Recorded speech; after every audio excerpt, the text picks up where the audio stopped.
Imagine a man who would change the course of history forever. A soldier, a politician, a general whose name echoes through the ages. Julius Caesar. From his humble beginnings in Rome, he rose to unparalleled power, challenging kings, senators, and armies alike. His charisma and intellect captivated the people, while his ambition stirred both awe and fear. But greatness comes at a price, and the path to power is often paved with betrayal. In this story, you will witness Caesar's meteoric rise through Rome's political ladder, his daring military campaigns across Europe and Africa, and the fateful decisions that would lead him to the Ides of March. From the bustling streets of Rome to the battlefields of Gaul, from political intrigues in the Senate to confrontations with rivals like Pompey, every step shaped the destiny of the Roman Empire. Hold on, because the life of Julius Caesar is a tale of ambition, strategy, love, and ultimate betrayal, a story that changed the world forever. Dear friends, before we continue with this video, we kindly request you to like this video, subscribe to our channel, and press the bell icon so that you can be the first to watch such historical videos. Julius Caesar was born in 100 BCE into the prestigious Julii family, a patrician lineage with ancient roots in Roman society. Although the Julii were noble, they were not among the wealthiest or most influential families of their time. Caesar's father, Gaius Julius Caesar, held minor political positions and ensured his son received a proper education befitting a Roman aristocrat. His mother, Aurelia Cotta, was known for her intelligence, strong character, and influence in Roman social circles, shaping Caesar's early moral and intellectual development. From a young age, Caesar was immersed in Roman culture, learning rhetoric, Latin literature, and law, which were essential for anyone aspiring to political power. He also trained in military tactics and horsemanship, preparing him for future campaigns. Despite the prestige of his family, Rome was a city of fierce political rivalry, and even the sons of noble families needed skill, charm, and courage to survive and rise. Caesar's youth coincided with turbulent times in Rome. The city was marked by political unrest, populist movements, and power struggles between the Senate and ambitious generals. Witnessing these events firsthand left a lasting impression on young Caesar, teaching him the importance of strategy, alliances, and public image. By his teenage years, Caesar had already demonstrated signs of ambition, boldness, and an extraordinary intellect. Stories from his early life describe a boy unafraid of risk, keen to debate, and eager to prove himself. These formative years laid the foundation for his future as one of Rome's most brilliant generals and influential leaders, setting him on the path from a minor nobleman to the man who would eventually dominate the Roman world. After completing his education in adolescence, Julius Caesar began to enter the political world of Rome during the turbulent period of the late Roman Republic, c. 84 to 80 BCE. Born into the Julii family, he was aware of the importance of connections, alliances, and public reputation. From his teenage years, Caesar aligned himself with the populist faction, which sought reforms and supported the common citizens, as opposed to the conservative Optimates faction. This alignment not only gave him visibility among influential figures, but also trained in the art of rhetoric, negotiation, and political maneuvering. In his early 20s, Caesar held minor offices and public roles, including the position of military tribune, which combined administrative duties with leadership of troops. This role introduced him to the responsibilities of command, discipline, and the dynamics of soldier loyalty. Though relatively inexperienced, he quickly displayed courage, decisiveness, and the ability to inspire those under his command. Simultaneously, Caesar cultivated his public image through speeches, participation in political assemblies, and strategic alliances. He learned to navigate Rome's complex political factions, understanding both the power of the Senate and the influence of popular support. During this period, he also observed civil unrest and conflicts between major Roman leaders, gaining early insight into how military power could intersect with politics. These formative experiences were crucial in shaping Caesar's character. He developed skills in leadership, strategy, and public persuasion that would later define his meteoric rise. By the end of this phase, Caesar had established himself as a promising young politician with emerging military experience, setting the foundation for the administrative and battlefield responsibilities that awaited him in the coming years. Julius Caesar's early military career began in earnest around 75 to 67 BCE. during his service in Cilicia, modern Turkey. As a junior commander, the Roman Republic was experiencing internal turmoil and border instability, requiring young leaders to demonstrate both courage and tactical skill. Caesar quickly proved himself capable of handling these challenges.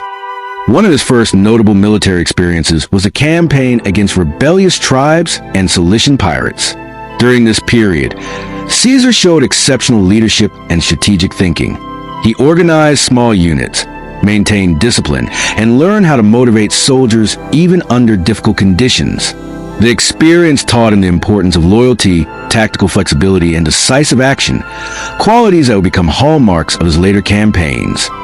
In the Cilician pirate episode, Caesar was famously kidnapped while traveling across the Aegean Sea.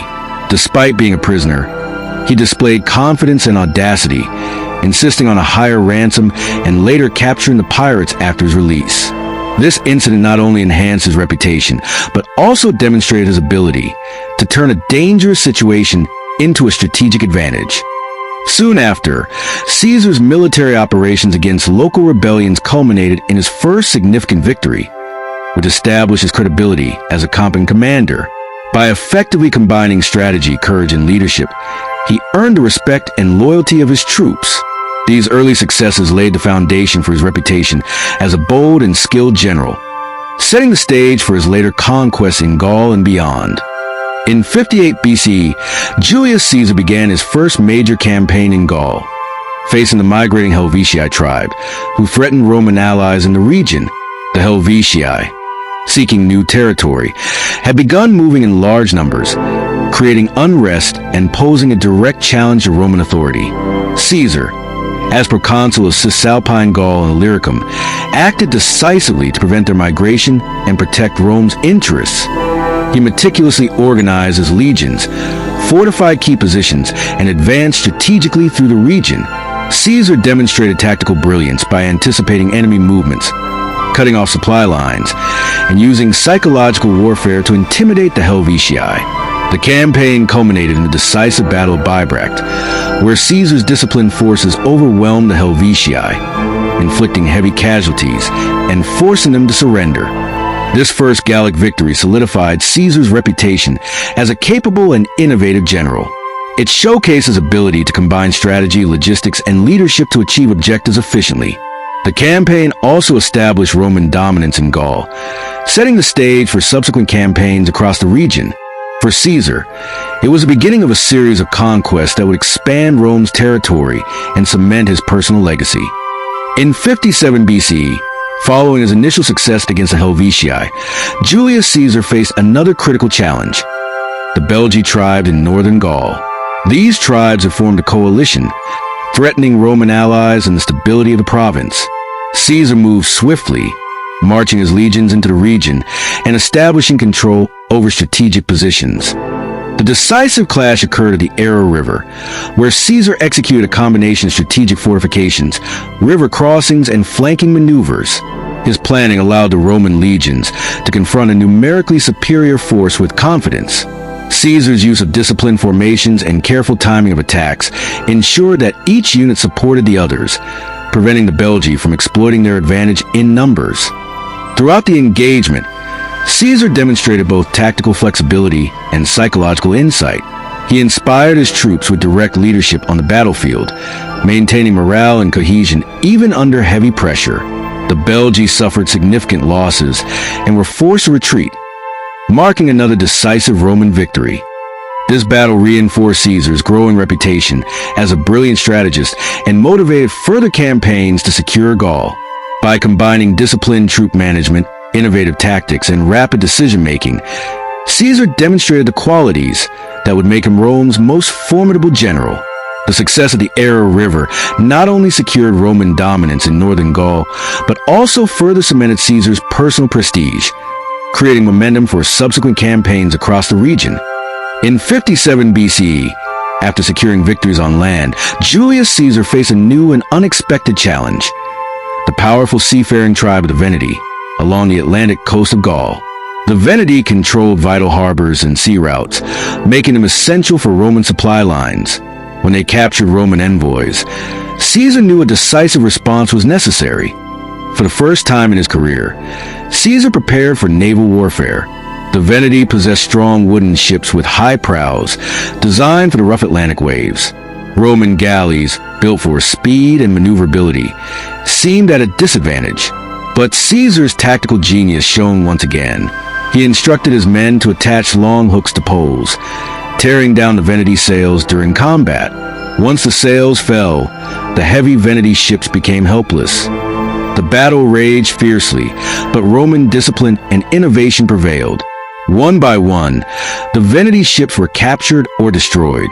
Caesar punished the tribes severely, executing their leaders as a warning to others. This victory marked Caesar's dominance, not only on land but also at sea. Rome now commanded both the rivers and the Atlantic coast of Gaul, and Caesar's legend as a commander grew even greater. After his victories over the Helvetii, the Belgae, and the Veneti, Julius Caesar faced new challenges in 56 BCE. Gaul was still not fully subdued, and two powerful regions resisted Roman control. Armorica in the northwest, modern Brittany, and Aquitania in the southwest, near the Pyrenees Mountains. These regions were wealthy, strategically important, and had strong warrior traditions. Caesar understood that leaving them independent would threaten Roman dominance. Therefore, he divided his army. He sent Decimus Brutus, one of his most trusted commanders, with a naval force to enforce control over Armorica. At the same time, he dispatched Publius Crassus, the young son of Marcus Crassus, Caesar's political ally, to lead a land campaign in Aquitania. The Armorican tribes, inspired by the Veneti's earlier resistance, tried to organize coastal defenses, but the Roman fleet was better equipped and disciplined. Decimus Brutus crushed their resistance and forced them into submission.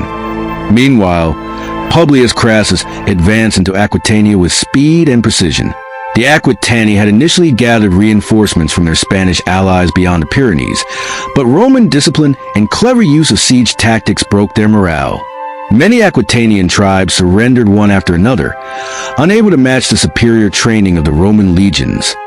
By the end of 56 BCE, both Armorica and Aquitania were firmly under Roman control. This marked a turning point in Caesar's Gallic campaigns. Now, nearly all Gaul was subdued, and Caesar's reputation as both a brilliant strategist and a commander who could delegate effectively was growing across Rome. Yet, new horizons awaited him. The daring expeditions into Germania and Britannia that would soon test his boldness even further. In 55 BCE, Julius Caesar made one of his boldest moves yet, crossing the Rhine River into Germania. Until then, the Romans had never dared to march deep into Germanic territory. Caesar's aim was not just military conquest, but also to send a strong message to both the Gauls and the Germans. The Germanic tribes, particularly the Usipetes and Tencteri, had crossed into Gaul seeking land and plunder. Their raids caused unrest among the Gallic tribes loyal to Rome. Caesar gathered his legions and, rather than waiting for them to strike again, he decided to take the fight across the Rhine. Using Roman engineering brilliance, Caesar's men built a massive wooden bridge over the Rhine in just 10 days, a feat that stunned his enemies and even his allies. Once across, the legions advanced into German territory, burning villages and demonstrating Roman power. The Germans, unwilling to engage in open battle, retreated deeper into their forests.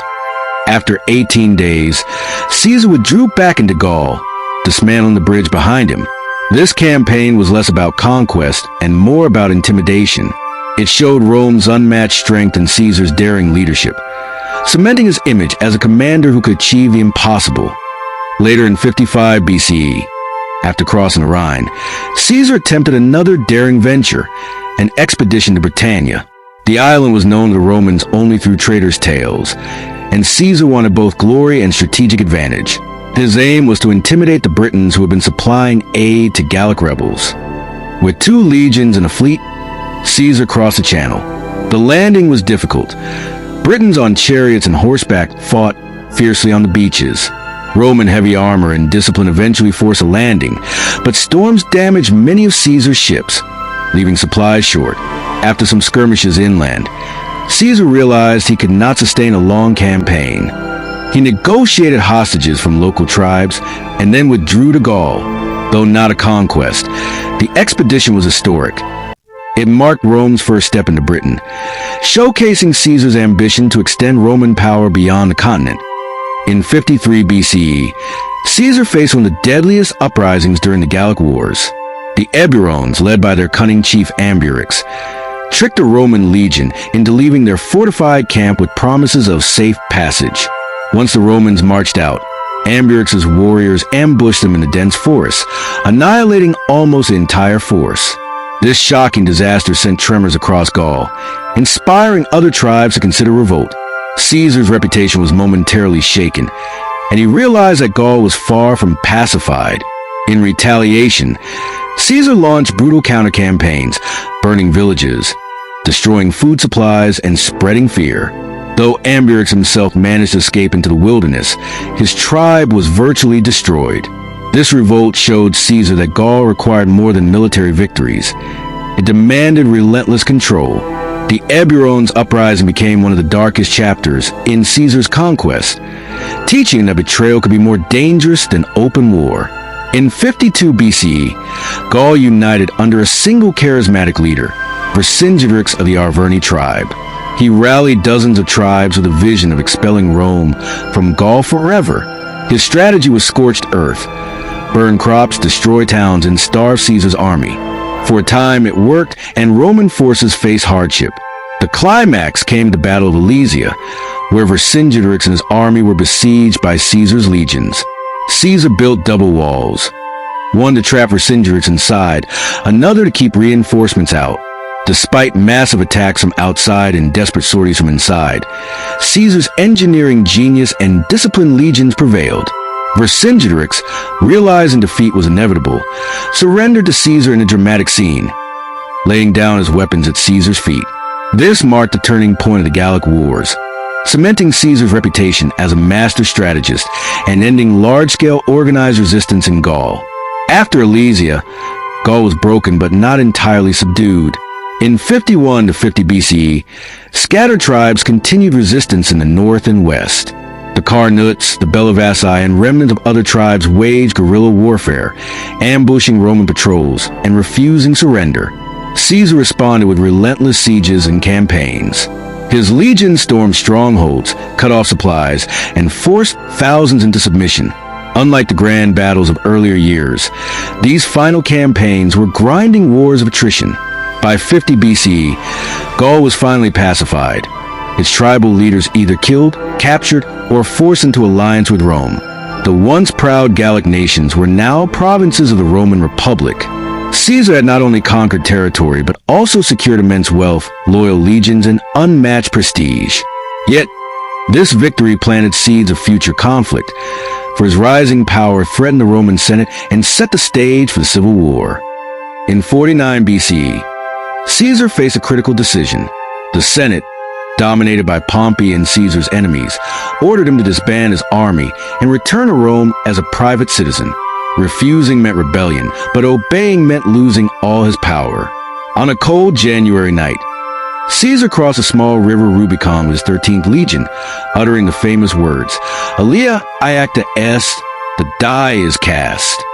With this bold step, he declared open war against the Senate and Pompey. His march into Italy was surprisingly swift and effective.